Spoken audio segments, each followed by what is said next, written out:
অর্থাৎ হযরত মুহাম্মদের কাছে, নবী করিমের কাছে ২ টা বিষয় অত্যন্ত জরুরি ছিল। এবং প্রিয় মাতৃভূমিকে ভালোবাসা। এর জন্য তা তো জীবন দেয়। এটাকে সর্বোচ্চ সম্মান দিয়েছেন। এইটা তো কোনো প্রশ্নই ওঠে না। সবার যে জিনিসটা হচ্ছে উনি ২ টি বিষয় ২ টি জিনিসকে খুব বেশি পছন্দ করতেন না, স্নেহ করতেন। এক শিশু, আরেক ফুল। সেই ফুল দেয়াকেই তারা বেদাত মনে করে। মনে করে পূজা। এটা পূজা না। পূজা এক জিনিস। আর শহীদদের ক্ষমতার লোভে তাহলে তারা পূজা দিতে বাধ্য হলো। পূজা দেয় তারা তারা তাদের এই যে মুনাফিক বললাম, মুনাফিক হইল যখন এই জামাতের সৃষ্টি হয় ১৯৪১ সালে ব্রিটিশদের পৃষ্ঠপোষকতায় মূলত।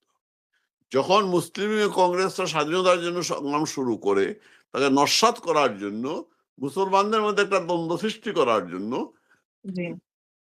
ব্রিটিশরা জামাত সৃষ্টি করে পয়সা দিয়ে, সবকিছু দিয়ে। মৌলানা মওদুদীকে এবং সেই মৌলানা মওদুদী সে পাকিস্তানের বিরুদ্ধে ছিল তারা। স্বাধীন